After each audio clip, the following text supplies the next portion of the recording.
जैसा कि आप सभी को ब्लैक बोर्ड पे लिखा हुआ दिखाई दे रहा है कि आज हम जो है हमारा एक नया टॉपिक हिंदी व्याकरण से संबंधित है, जिसे शुरू करने जा रहे हैं। हमारी हिंदी से संबंधित पाठ्यक्रम में स्पर्श की बुक का पहला चैप्टर पद्यांश का रैदास, उसी का दूसरा चैप्टर रहीम पूर्ण हो चुका। गद्यांश भाग का धूल कंप्लीट कर लिया। संचयन की बुक का एक चैप्टर गिल्लू पूरा हो चुका है और हिंदी व्याकरण का ही हमने सर्वप्रथम एक टॉपिक पढ़ा, जिसके बारे में अध्ययन प्राप्त करते हुए हमने देखा शब्द और पद। इसके विषय में हमने जानकारी ले ली। आज हमारा जो नया टॉपिक है हिंदी व्याकरण से ही संबंधित है, अनुस्वार और अनुनासिक। बेटा आप क्लास 9th में आ चुके हो, लेकिन फिर भी अनुस्वार और अनुनासिक से संबंधित ये विषय इतना महत्वपूर्ण है कि आगे फर्स्ट ग्रेड, सेकंड ग्रेड जितने भी कंपटीशन लेवल के एग्जाम होते हैं उनमें तक इससे संबंधित प्रश्न पूछे जाते हैं। तो ये टॉपिक हमारा विशेष है। इससे संबंधित प्रश्न जो है आपके एग्जाम में 3 या 4 नंबर का आता है। तो इसके विषय में जानकारी प्राप्त करने से पूर्व हमें सबसे पहले अनुस्वार और अनुनासिक क्या है, ये किनमें शामिल है, इसके विषय में चर्चा करनी जरूरी है। तो सबसे पहले आपको पता है हमारी हिंदी जो निर्मित हुई है उसमें हमारी एक वर्णमाला विकसित की गई है और ये वर्णमाला जो है हमारी देवनागरी लिपि से संबंधित है और इसी देवनागरी लिपि के अंदर हमारे कुछ चिन्ह निर्धारित किए गए हैं जिससे हमारी हिंदी भाषा विकसित हुई है।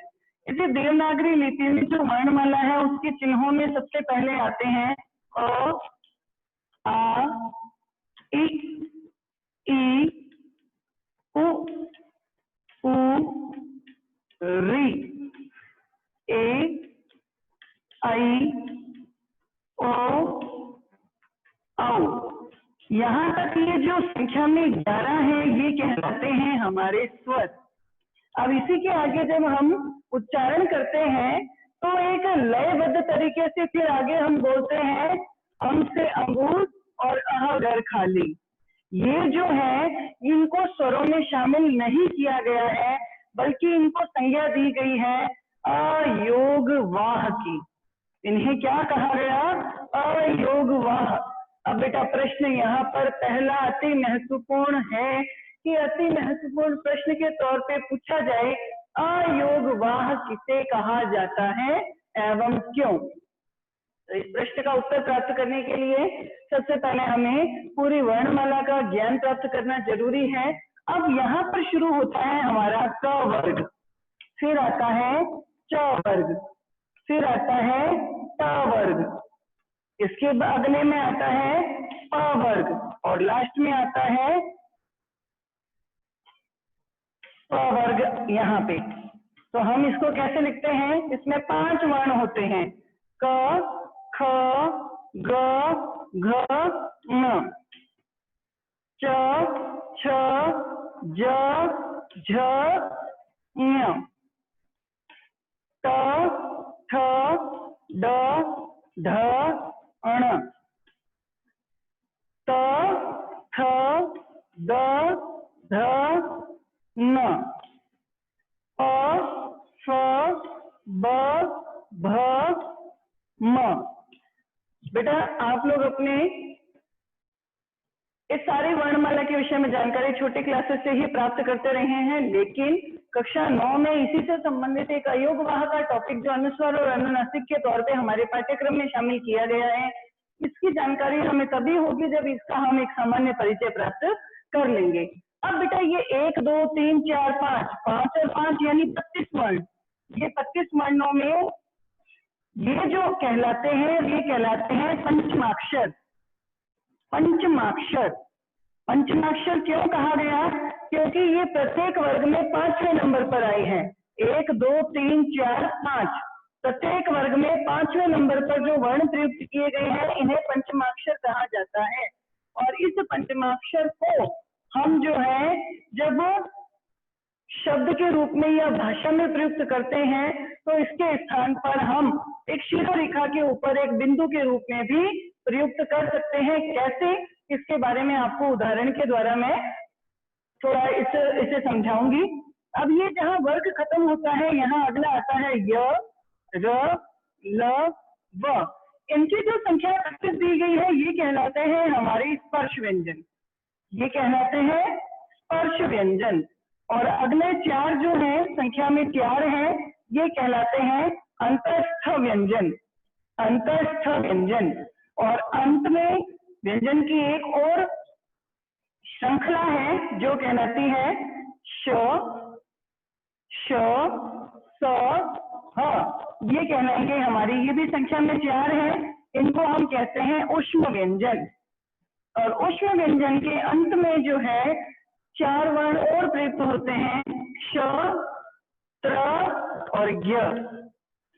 इन वर्णों को हम बोलते हैं संयुक्त व्यंजन, इनका नाम दिया गया संयुक्त व्यंजन। अब देखिए बेटा, सिर्फ थोड़ा सा परिचय प्राप्त करते हैं। अ, इ, उ, ऋ, ये तो है हमारे ह्रस्व स्वर। और आ, ई, ओ, ए, ऐ, ओ, औ, ये है हमारे दीर्घ स्वर। तो एक यहाँ पर अगर मॉडल प्रस्तुत किया जाए तो जो इस प्रकार होगा कि ये है हमारी भाषा की सबसे छोटी इकाई, जिसे हमने नाम दिया वर्ण। अब ये जो वर्ण है इसको हमने 2 हिस्सों में बांटा। वर्ण क्या है? भाषा की सबसे छोटी इकाई, यानी भाषा की वह स्वतंत्र मूल इकाई जिसके टुकड़े नहीं किए जा सकते, इसीलिए हम इसे अक्षर भी कहते हैं। इन पूरे अक्षरों को हमने 2 हिस्सों में बांटा, पहला कहलाया स्वर और दूसरा कहलाया व्यंजन। स्वर वे स्वतंत्र ध्वनियां हैं जिसको बोलते समय हमें किसी और वर्ण की सहायता नहीं लेनी पड़ती, लेकिन व्यंजन वे ध्वनियां हैं जिनको बोलते समय हमें स्वरों की सहायता अवश्य लेनी पड़ती है।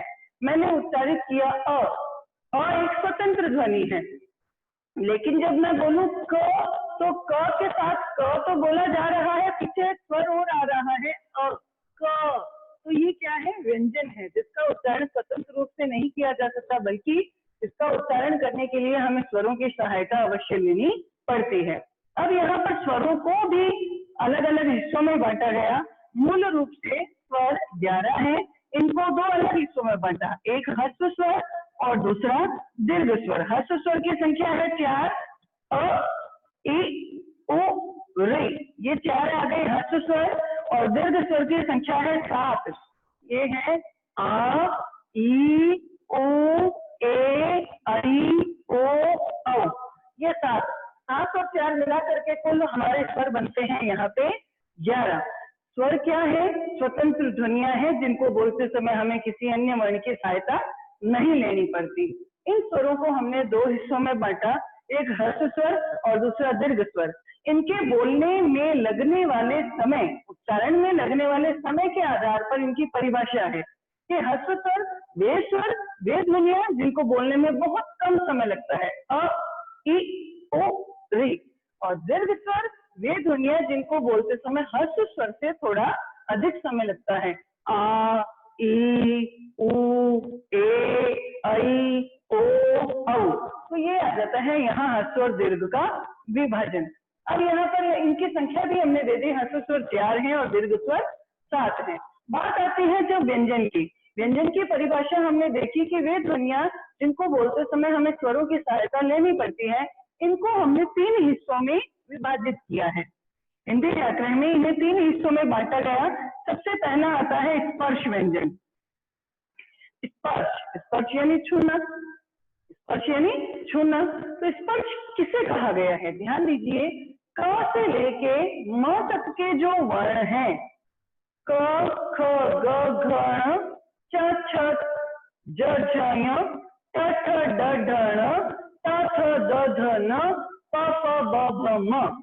यहाँ इनकी संख्या हर एक वर्ग के अंदर 5-5 वर्ण हैं। 5 × 5 यानी 25 वर्ण। ये 25 वर्ण गिने जाते हैं स्पर्श व्यंजन में। स्पर्श का अर्थ है छूना। इन्हें स्पर्श क्यों कहा गया? तो हिंदी व्याकरण में जब भी इन ध्वनियों का उच्चारण किया जाता है तो हमारे मुख के भीतर जिह्वा यानी जीभ मुख के अलग अलग हिस्सों को स्पर्श करती है, छूती है, और इसी कारण हमने इन वर्णों का नाम ही रख दिया स्पर्श व्यंजन। देखिए सबसे पहला आता है क वर्ग। अब क वर्ग के वर्णों का उच्चारण करते समय जीभ जो है कौन से हिस्से को छू रही है, या जो हमारे मुख से निकलने वाली ध्वनि है वो मुख के किस हिस्से से घर्षण करती है या टकराती है, इसी के आधार पर हमने इनके नाम भी निर्धारित किए हैं। क्या कहते हैं, देखिए बोल के देखेंगे, क, ख, ग, घ। जब भी इन वर्णों का उच्चारण होता है कंठ से सीधी आवाज जो है, ध्वनि जो है वो बाहर आती है, इसलिए इनका उच्चारण स्थान तो हो गया कंठ, और इन वर्णों को हमने बोल दिया कंठ्य वर्ण। इन वर्णों का हमने नाम दिया कंठ्य वर्ण।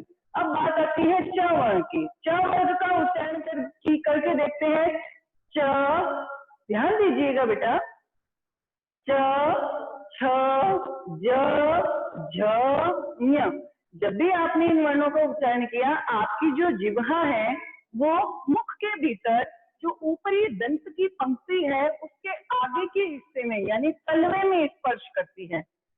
च, छ, ज, झ, ञ। यानी जब जीभ जो है तालु वाले हिस्से को छू रही है तो इनका उच्चारण स्थान तो हो गया तालु, और इन वर्णों को नाम दिया गया तालव्य वर्ण। नाम दे दिया इनको तालव्य वर्ण। अब बात आती है ट वर्ग की। बेटा ध्यान दीजिएगा कि जब भी ट वर्ग के वर्णों का उच्चारण करो, आपकी जो जीभ है ऊपर की तरफ फोल्ड हो जाती है, मुड़ जाती है, घूम जाती है, और जीभ की इस अवस्था को मूर्धा बोला जाता है। मूर्धा, मूर्धा बोला जाता है। जैसे ट, ठ, ड, ढ, ण। जब भी इनको बोला तो जो जीभ मुड़ जाती है उस स्थिति को बोलते हैं मूर्धा, और इन वर्णों को बोला जाता है मूर्धन्य वर्ण। मूर्धन्य वर्ण। अब बात आती है त वर्ग की। त वर्ग का जब उच्चारण करोगे आप तो आपकी जो जीभ है वो अंदर की तरफ ऊपरी दांत की पंक्ति के भीतरी हिस्से को छूती है। त, थ, द, ध, न। फिर से उच्चारित करते हैं। त, थ, द, ध, न। जब जीभ जो है दांतों की पंक्ति पर छू रही है यानी इनका उच्चारण स्थान तो हो गया दंत, और इनका नाम हो गया दंतव्य वर्ण। दंतव्य वर्ण। अब अंतिम आता है हमारा प वर्ग। प वर्ग का उच्चारण करते समय हमारे जो होंठ है वो अलग अलग आकार धारण करते हैं। प, फ, ब, भ, म। होठों के द्वारा इसका उच्चारण विशेष रूप से किया जाता है, इसलिए इनका उच्चारण स्थान तो हो गया ओष्ठ, और इन वर्णों को हमने नाम दिया ओष्ठ्य वर्ण। इन वर्णों को नाम दिया हमने ओष्ठ्य वर्ण। तो यहाँ पर इस तरह से हमारी जो जीभ के अलग अलग हिस्सों के अंदर से ध्वनि घर्षण के साथ आती है, या जीभ जो है अलग अलग हिस्सों को स्पर्श करती है, इसलिए इन व्यंजनों को हमने नाम दे दिया स्पर्श व्यंजन, जिनकी संख्या है 25। अब बात आती है इसके अगले हिस्से की, यानी अब व्यंजन का जो दूसरा हिस्सा हमने किया वो कहलाता है अंतस्थ व्यंजन। नाम से ही पता चलता है अंतस्थ यानी अंदर की ओर स्थित होना। जिस तरह से हमने 25 वर्णों का उच्चारण किया तो जीभ अलग अलग हिस्सों को छू रही है। इन वर्णों का उच्चारण करते समय अंतस्थ व्यंजन जो है, इन वर्णों का उच्चारण करते समय जीभ जो है मुख के अलग अलग हिस्सों को स्पर्श करती है या ध्वनि घर्षण से निकलती है, लेकिन बहुत कम समय के लिए, यानी ये भीतर की स्थिति है। य, र, ल, व बोल के देखिए। य, थोड़ी जीभ ऊपर तालु को भी छू रही है, कंठ से ध्वनि आ रही है। य, र में जीभ भी फोल्ड हो रही है, घर्षण भी हो रहा है। ल में हमारे दांत जो है दांत की पंक्ति पर जीभ छू रही है, और व में हमारे होंठ जो है अलग आकार धारण कर रहे हैं। वही स्थितियां स्पर्श में थी, लेकिन इस 4 वर्ण का उच्चारण बड़ी ही आसानी से और शीघ्र हो जाता है, इसलिए इनको अंतस्थ यानी बीच की स्थिति के व्यंजन कहा गया है। अब अगले आते हैं श, श, स, ह। उच्चारण करके देखते हैं। श, श, स, ह। जब इन वर्णों का उच्चारण हमने किया तो हमारे मुख से निकलने वाली ध्वनि घर्षण के साथ यानी टकराती हुई एक ऊष्मा बाहर की तरफ देती है। श, श, स, ह। यानी एक गर्मी या ऊष्मा जो है वो मुख से बाहर निकलती है, इसलिए हमने इन व्यंजनों का नाम दे दिया ऊष्म व्यंजन। अब ये जो हमारे व्यंजन थे इनका विभाजन हमने पढ़ लिया। अब बात आती है लास्ट में क्ष, त्र, ज्ञ। इन व्यंजनों को हमने नाम दिया संयुक्त व्यंजन, क्योंकि क्ष का निर्माण होता है दो अलग अलग व्यंजनों से, एक तो क और दूसरा क्ष। इसको बोल के देखेंगे तो बड़ा क्ष, आधा क और श। त्र का निर्माण होता है किससे? एक तो इसमें आधा क शामिल है और पीछे आता है र का उच्चारण, त्र, क आधा और र पूरा। और ज किससे बनता है? ये ज बनता है ज, आधा ज और ञ, इनके मिलान से। तो दो अलग अलग व्यंजनों या दो अलग अलग वर्णों के योग से इन व्यंजनों का निर्माण हुआ है, इसलिए इनको हमने संयुक्त व्यंजन नाम दिया। अब हमने पूरी वर्णमाला का तो ज्ञान प्राप्त कर लिया, लेकिन बात आई इन दो वर्णों की। अह से अंग से अंगूर और अह घर खाली, यानी ये जो शिरोरेखा पे बिंदी प्रयुक्त होती है या किसी भी वर्ण के पीछे ये जो दो बिंदु प्रयुक्त होते हैं, इन्हें क्या कहा गया है? तो बेटा जब इसको हमने क्या बोला, अंग बोलते हैं, यानी अ शामिल है और पीछे अनुस्वार की बिंदी आ रही है।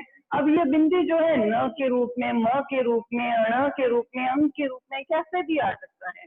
यानी ये जो 5 वर्ण है, तो है ही इसमें शामिल, ये 5 वर्ण है, ये भी किसी न किसी रूप में इसमें शामिल रहते हैं। तो ये न तो स्वर में शामिल हुए न ही व्यंजन में, तो ये वर्ण न तो स्वर में शामिल है पूर्ण रूप से, ना ही व्यंजन में शामिल है, इसलिए हमने इनका नाम हिंदी व्याकरण में रखा अयोगवाह, जिनका किसी में भी मिलान नहीं है, अयोगवाह। और हमारा महत्वपूर्ण टॉपिक यहीं से शुरू है कि ये अयोगवाह क्या है। तो मैं ये मानती हूँ बेटा यहाँ तक वर्णमाला का जो विभाजन आपके सामने प्रस्तुत किया गया है, ये बच्चों को अच्छे से समझ आ गया होगा। अब आगे बात आती है अयोगवाह किसे कहते हैं। तो बेटा अयोगवाह, जैसा कि मैंने अभी बताया, मिलान न होना, कि अंग अह ऐसी ध्वनियां हैं जो न तो पूर्ण रूप से स्वर में शामिल है और न ही पूर्ण रूप से व्यंजन में शामिल है, इसलिए इन्हें अयोगवाह नाम दिया गया। ठीक है। अब अयोगवाह में एक तो अनुस्वार शामिल है, एक ये विसर्ग शामिल है, इसे हम अनुस्वार की संज्ञा देते हैं और इसे हम विसर्ग कहते हैं। इसे हम क्या कहते हैं?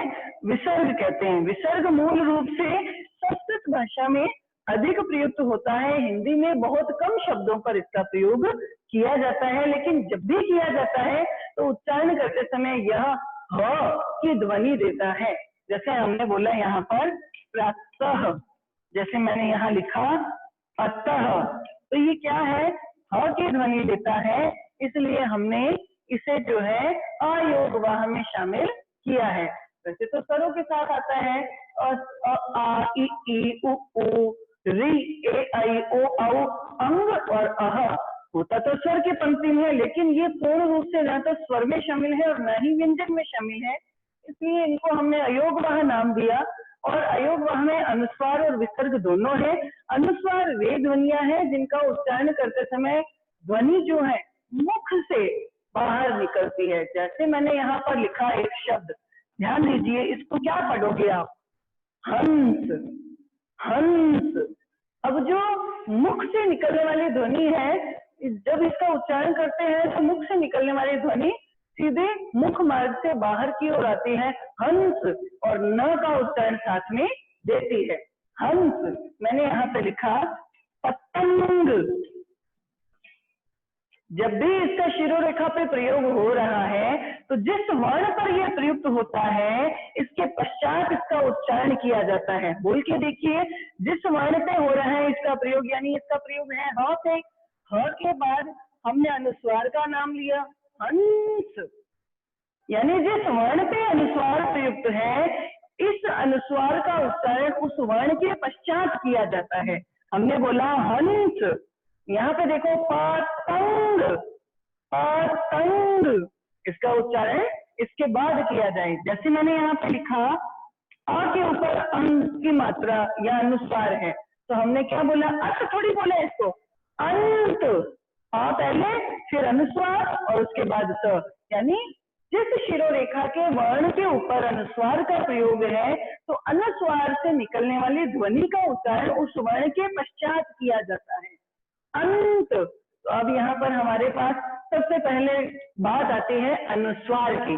अनुस्वार कहते किसे हैं, यानी अनुस्वार वे ध्वनियां हैं, अनुस्वार वे ध्वनियां हैं जिनका उच्चारण करते समय मुख का विशेष प्रयोग किया जाता है, यानी इनका उच्चारण करते समय जो ध्वनि है वो मुख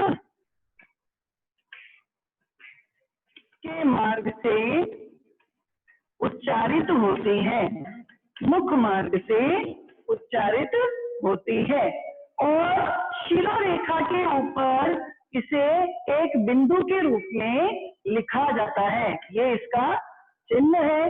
और जब भी इसका उच्चारण किया जाए तो उच्चारण में जिस वर्ण पर ये प्रयुक्त है, वर्ण पर प्रयुक्त है, इस वर्ण के पश्चात उसके पश्चात इसका उच्चारण किया जाता है। तो यहाँ पर अनुस्वार के बारे में हमारे पास पूरी जानकारी प्राप्त होती है कि अनुस्वार वे ध्वनियां हैं जिनका उच्चारण करते समय मुख मार्ग का अधिक प्रयोग किया जाता है, शिरोरेखा पे बिंदु के रूप में इसे सूचित किया जाता है और इसका उच्चारण करते समय जिस वर्ण पे ये प्रयुक्त है इसके पश्चात इसका उच्चारण किया जाता है और फिर इसे बोला जाता है। जैसे कि हम इसे बोलेंगे अंत, अंत, अ के बाद फिर आधा न और फिर त। अब अनुस्वार के विषय में विशेष महत्वपूर्ण बिंदु कौन से हैं जिनकी जानकारी प्राप्त करनी बहुत जरूरी है। क्या है वो मैं आपको समझा रही हूँ कि अनुस्वार का प्रयोग कहाँ कहाँ होता है। अनुस्वार का प्रयोग करते समय सबसे पहली और महत्वपूर्ण बात जो मैं आपको ब्लैक बोर्ड पे समझा रही हूँ वो ये है कि जब भी पंचमाक्षर का प्रयोग होता है, पंचमाक्षर के स्थान पर आप अनुस्वार का प्रयोग कर सकते हैं। अनुस्वार का प्रयोग कहाँ कहाँ होता है तो मैंने अभी आपको थोड़ी देर पहले ही बताया जब मैंने व्यंजन के बारे में जानकारी दी कि क वर्ग, च वर्ग, ट वर्ग, प वर्ग और प वर्ग, इन एक एक वर्गों में 5-5 वर्ण है और जो अंतिम वर्ण है वो कहलाता है पंचमाक्षर। और जहां जहां पर ये पंचमाक्षर प्रयुक्त हो रहा है, पंचमाक्षर को हटा करके हम उसके स्थान पर अनुस्वार का प्रयोग कर सकते हैं। उदाहरण के तौर पे मैंने यहाँ पे लिखा, देखिए बेटा, मैंने लिखा अंक, मैंने यहाँ पे लिखा ठंडा, मैंने यहाँ पे लिखा संचय, मैं यहाँ पे लिखती हूँ अम्ब और मैंने यहाँ लिखा अंत। देखिए बेटा, हर एक वर्ग का पंचमाक्षर जो है यहाँ पर प्रयुक्त हो रहा है। सबसे पहले क वर्ग का अ, ये यहाँ आ गया, ट वर्ग का अ, ये यहाँ आ गया, च वर्ग का य यहाँ आ गया, ये यहाँ पे है, प वर्ग का म यहाँ प्रयुक्त है और क वर्ग का न, यानी 5 वर्गों के अंतिम पंचमाक्षर से बनने वाले शब्द हैं। हमारा हिंदी व्याकरण का नियम कहता है कि हिंदी में जब इन शब्दों को, ये तो संस्कृत में इस तरह से ही लिखे जाते हैं, संस्कृत हमारी मूल भाषा है, भाषाओं की जननी है, इस भाषा में इन शब्दों को यूं ही प्रयुक्त किया जाता है। लेकिन जब इनको हम हिंदी में प्रयुक्त करते हैं तो इनका थोड़ा सा रूप जो है आसान बना देते हैं। और वो आसान कैसे होता है कि हम इन सब की जगह है तो ये अलग अलग, लेकिन इन सब की जगह हम एक अनुस्वार प्रयुक्त कर सकते हैं, सिर्फ शिरोरेखा पर बिंदी लगा करके इनका उच्चारण कर सकते हैं। कैसे? मैंने इसको लिखा अंक, बन गया ये अंक। मैंने इसको लिखा ठंडा, यहाँ पे मैंने इसको लिखा संचय, यहाँ पे मैं इसको लिखती हूँ अम्ब और यहाँ पे आ जाता है अंत। देखिए बेटा, जहां जहां पंचमाक्षर प्रयुक्त हुआ है ये अलग अलग पंचमाक्षर हैं, लेकिन इन सारे पंचमाक्षरों के स्थान पर हमने क्या लगा दिया, एक अनुस्वार प्रयुक्त कर दिया जिसका उच्चारण समान है। और इस तरह से हम पंचमाक्षर के स्थान पर अनुस्वार का प्रयोग भी कर सकते हैं। तो मुझे ये लगता है कि अनुस्वार का प्रयोग किन किन स्थानों पर आता है, उनमें से सबसे पहला पॉइंट जो है वो है पंचमाक्षर के स्थान पर अनुस्वार का प्रयोग। तो पंचमाक्षर के स्थान पर अनुस्वार का प्रयोग से संबंधित ये महत्वपूर्ण बिंदु आपको उदाहरण के साथ यहाँ समझ में आ गया है। अब इसका प्रयोग और कहाँ पर होता है, तो ध्यान दीजिएगा बेटा, मैं यहाँ लिखती हूँ, इसके दूसरे पॉइंट के तौर पे मैं यहाँ पर लिखती हूँ कि कुछ वर्ण है हमारी हिंदी की वर्णमाला के, जैसे मैंने लिखा य, र, ल, व और श, श, स, ह। यदि अनुस्वार के पश्चात इन वर्णों का प्रयोग किया जाए, कौन कौन से हैं, अंतस्थ वर्ण और ऊष्म वर्ण। यदि अनुस्वार के पश्चात इन वर्णों का प्रयोग किया जाए तो वहां पर हम अनुस्वार को उसके मूल रूप में ही प्रयुक्त नहीं कर सकते, बल्कि उसके स्थान पर बिंदु के रूप में ही प्रयुक्त होगा। अब यहाँ पर जैसे य, र, ल, व से संबंधित कौन से उदाहरण है, मैंने लिखा संयम, संयम, यहाँ अनुस्वार ही आया, इसके स्थान पे ना तो आप न लिख सकते हो, न म लिख सकते हो, न ड़ लिख सकते हो, न य लिख सकते हो, न ये लिख सकते हो। ये कोई भी पंचमाक्षर यहाँ नहीं आएगा। क्यों? क्योंकि इसके पीछे अंतस्थ व्यंजन का य आया है। जैसे मैंने यहाँ पे लिखा संरचना, अब संरचना बोलने में तो न का वर्ण आ रहा है, न का उच्चारण आ रहा है, संरचना, लेकिन यहाँ पे हम न नहीं लिख सकते। मान लो मैंने यहाँ पे न लिख दिया तो ये हिंदी व्याकरण के आधार, नियमों के आधार पर अशुद्ध शब्द माना जाएगा, इसलिए हम इसको यहाँ पर इस ढंग से नहीं लिख सकते, बल्कि जब भी य, र, ल, व या श, श, स, ह में से कोई वर्ण अनुस्वार के पश्चात प्रयुक्त हो रहा है तो वहां अनुस्वार इसी रूप में ही प्रयुक्त होगा, उसकी जगह पे पंचम वर्ण प्रयुक्त नहीं करेंगे। यानी कि अपने मूल रूप में अनुस्वार ऐसा ही होता है तो मूल रूप में एज इट इज ही प्रयुक्त किया जाएगा। तो देखिए एक एक वर्ण के हिसाब से मैं यहाँ पे आपको उदाहरण दे रही हूँ। मैंने लिखा संलग्न, संलग्न, संलग्न, न का उच्चारण आता है लेकिन हमने क्या लिखा, अनुस्वार ही लिखा।